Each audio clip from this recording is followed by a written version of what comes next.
Tem histórias que são muito mais do que aparentam, né? A busca de uma esposa para Isaac é uma delas.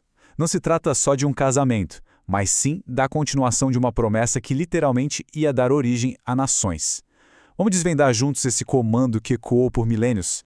E a grande pergunta que fica, e que muita gente se faz até hoje em discussões e fóruns, é essa.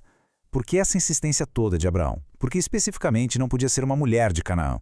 Isso não era um simples capricho, era uma ordem com um peso enorme, e as fontes nos dão várias pistas do porquê. Bom, a história toda começa com uma cena bem forte e, vamos combinar, bem esquisita para os nossos padrões. Abraão, já bem velhinho, chama seu servo de maior confiança e faz ele prestar um juramento solene, um dos mais sérios daquela cultura, dando uma ordem muito específica. Esse gesto de colocar a mão sobre a coxa, olha, segundo algumas interpretações, é como jurar pelo futuro da família, pela própria linhagem que ia nascer dali. Era um toque no coração da promessa que Deus tinha feito a Abraão. Era muito mais que uma preferência, era um pacto sagrado para garantir o futuro. Então, por que tanto rigor? As fontes nos ajudam a entender isso por 3 ângulos diferentes. Primeiro, um motivo totalmente teológico. Era preciso proteger a linhagem da promessa divina, mantê-la, digamos, separada. Segundo, tinha uma preocupação bem prática. Abraão queria evitar que a família se misturasse com costumes locais que ele via como um risco para a estabilidade de todo mundo.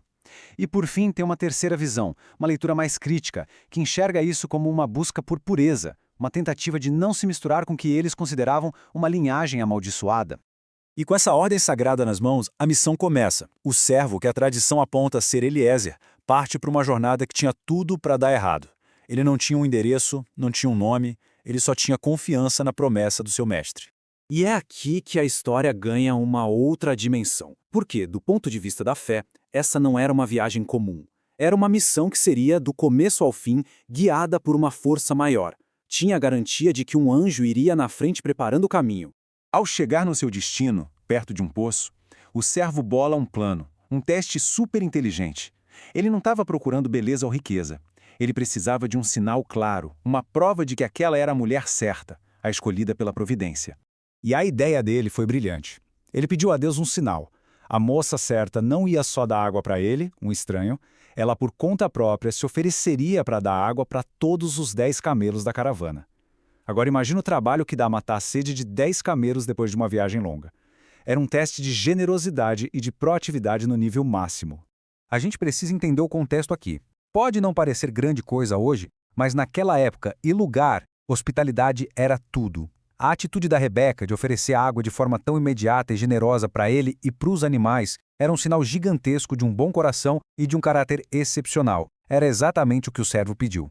Depois do teste superado e de presentes trocados, a história tem uma virada sensacional. Porque a decisão final não é do pai, não é do irmão, a decisão final é da própria Rebeca. E aí cria-se um impasse, né? A família dela, claro, pede uns dias para se despedir. Deixa ela ficar mais uns 10 dias com a gente. Super compreensível. Mas o servo, sentindo que a missão não podia esperar, insiste em partir na hora. E a decisão cai no colo dela. Ir ou ficar? Deixar tudo para trás por causa daquele encontro?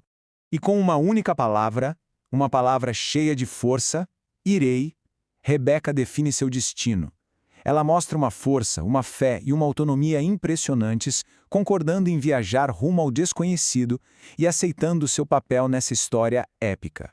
A jornada termina com aquele famoso encontro entre Isaac e Rebeca. Parece final de conto de fadas, né? Mas a realidade foi bem mais complicada. A união deles foi, sim, um elo crucial para a promessa, mas também foi o começo de um conflito familiar profundo. E é muito importante a gente entender o seguinte: Isaac não é só um personagem de passagem. As fontes descrevem ele como a ponte, o elo vital que conecta a geração de Abraão com a de Jacó. A promessa não pulou uma geração, ela passou diretamente por Isaac.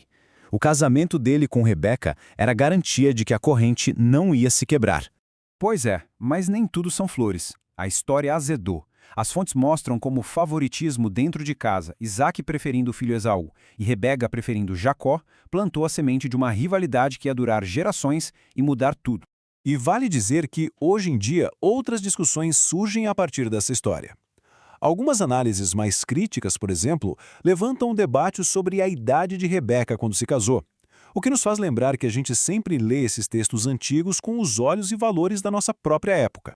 Pois é, esse casamento que começou de um jeito tão especial, guiado pela fé, acabou se tornando um campo de batalha familiar. Na nossa próxima análise, a gente vai mergulhar fundo exatamente nisso. Como a rivalidade entre Jacó e Esaú, alimentada pelos pais, levou a enganos, fugas e a um conflito que definiu o destino de duas nações. Fique ligado.